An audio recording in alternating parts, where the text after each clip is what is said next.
Hey everybody, welcome back to my channel. My name is Jeff and this is JG Trains and I got a special video for you. Have you ever had this one bucket list item and you saw it and you were like, I'm gonna wait on it, and it's not there and you want to kick yourself in the butt for it? Well, that happened to me, but I thankfully redeemed it and I finally found it, and that's what we're gonna find out today on JG's Train. It starts 2 years ago. I went to the York Train Show in York, Pennsylvania. And as soon as I got in there, was in the Silver Hall, and I saw it. It was sitting on a table and had a really unbelievable price on it. But I was only in there for like 10 minutes, and I made a stupid decision, and I said, well, I want to walk around a little bit before I take care of this. Sure enough, when I came back, it was gone. So don't make that same mistake again. I learned my lesson that day. But thankfully, I was able to find one this past Christmas season. I was able to find one, and it's one of my bucket list engines, and I'm so happy to have it added to the roster. It is a Lionel number 6-28318. It is a beauty. It is a Norfolk Southern SD70 ACE Conrail Heritage Unit number 1209, and that thing is a gorgeous specimen, I tell you what. First, instead of doing history on the locomotive type, because I have a couple SD70 Aces in my collection, so instead I'm going to do history on Conrail, the railroad itself. So first off, Conrail was government's answer to the North American railroad collapse of the Penn Central. Now, the Penn Central was formed in 1968 by the juggernaut railroads of the Pennsylvania Railroad and the New York Central Railroad. The Penn Central Railroad lasted from 1968 to 1976, and it just wasn't a good move at the beginning. They thought it was going to be the biggest railroad ever known, and it turned out to be the polar opposite. They just fought, nothing worked out, and they said at one point they were losing $1 million a day. A lot of their infrastructure, their rail cars, locomotives lacked maintenance. Track was terrible. They just not a good situation whatsoever. So the government needed an answer. So in 1971, for the passenger service portion of it, Amtrak was formed. And then in 1976, to take over the bankrupt railroad, the government created Consolidated Rail Corporation, formerly known as Conrail. So after Conrail took over the Penn Central and the Erie-Lackawanna bankrupt railroads, it lasted from 1976 until 1999, and they didn't turn a profit until the year 1981 because it was such a big hole to dig themselves out of. And another bit of information, Conrail's nickname is Big Blue.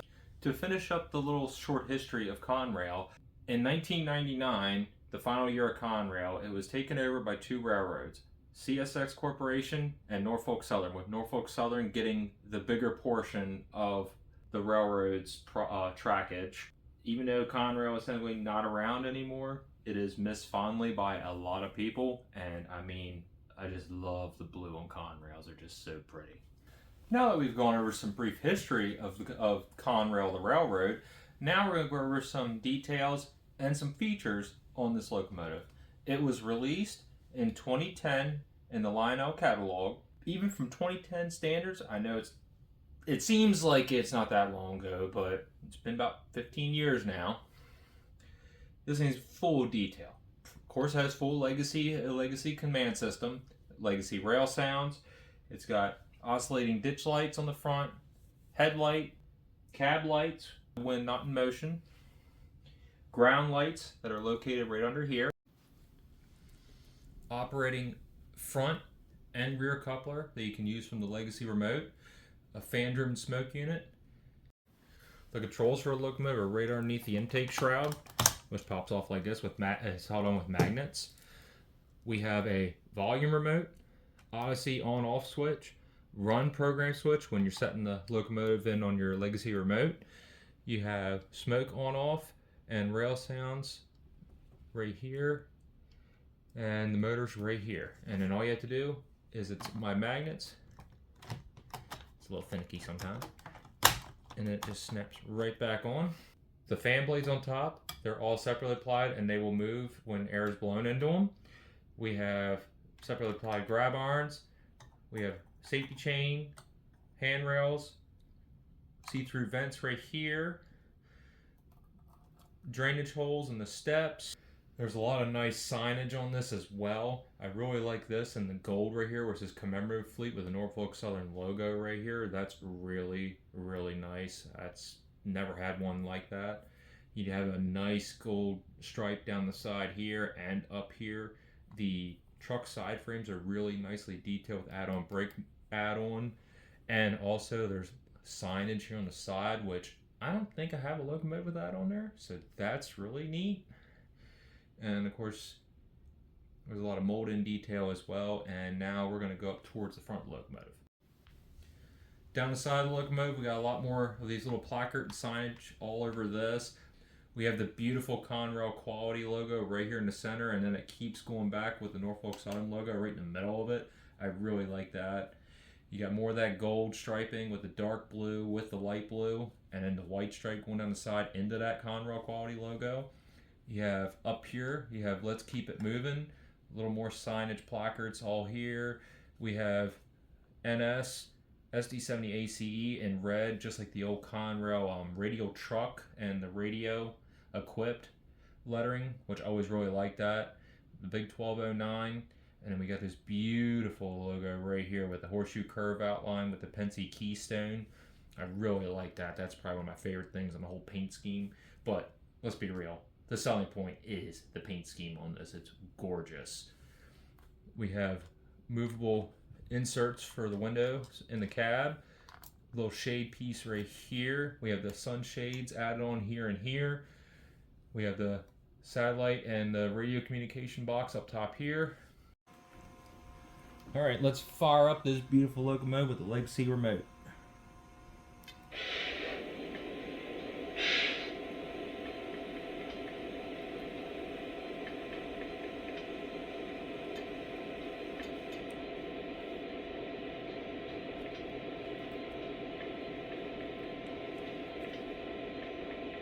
All right, first let's hear the bell.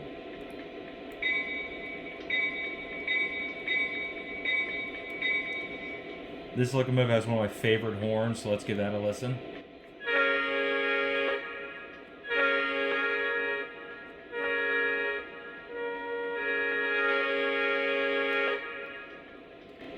Let's hear a little bit of crew talk. And the thing about this, it's not a generic Lionel locomotive. It actually has the road number and Conrail in the term, so that's a good thing right there. Conrail 1209 here. Am I clear? Over. Dispatcher, Conrail 1209 here. We're ready. Are we cleared full? Over. Conrail 1209, you may depart. Over. Conrail 1209, please hold. Over. Acknowledged. Standing by. Conrail 1209 out. This is Conrail 1209. Sitting here, looking to get on the main line. What's the plan? Over. I don't know what the plan is. Conrail 1209. Hold for signal indication. Over. Copy that. Conrail 1209 out.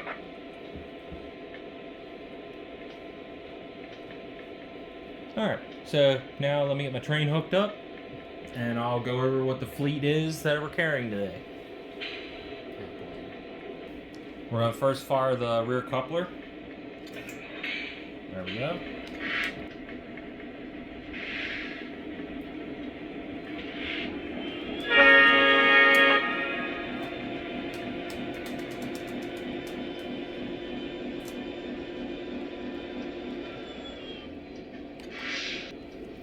Alright, now, as it goes by, I'm going to point out what the car is and its manufacturer, and this whole train contest is kind of like the formation of Conrail, and you'll see what I mean as they go by, or like special significance to the railroad itself.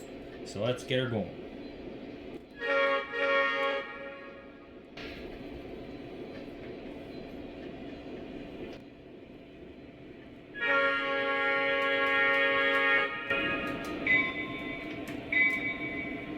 First up, we have the Norfolk Southern Memorial boxcar that's up at Horseshoe Curve at the museum.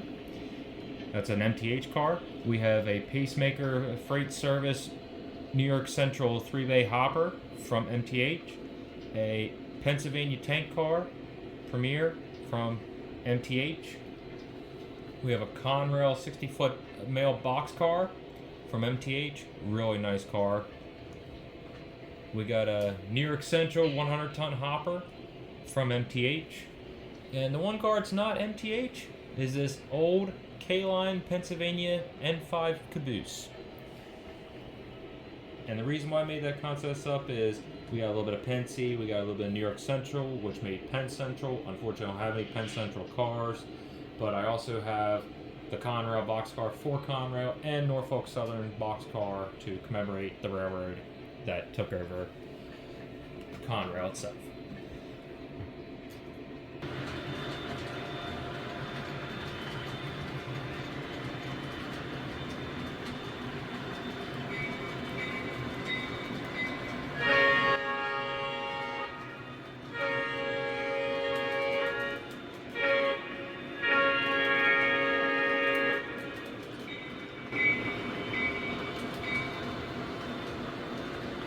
Dispatcher, Conrail 1209 here. Is the main line all clear?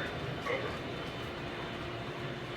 Conrail 1209, clear into the station. Over.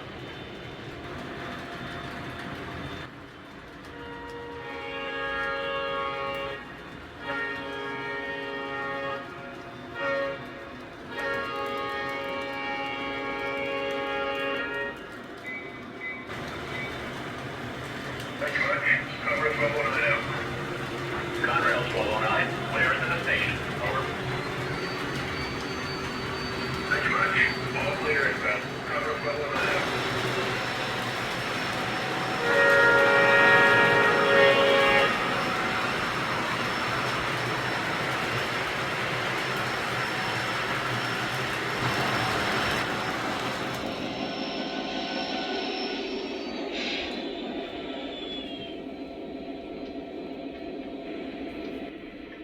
Well, how about you? After a long, hard day's work, it's time to shut her down.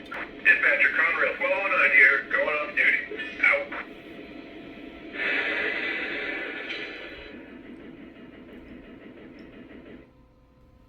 Well, that's a wrap, folks. I am very thankful and appreciative to have this locomotive finally in my collection after I screwed myself of not grabbing it the first time. Finally able to grab it. I am so thankful that all of you get to tune in and watch it. I appreciate all of you for subscribing, liking, sharing, or just viewing my videos. I really appreciate every one of you. And until next time, here on JG's Trains, this is Jeff, signing out.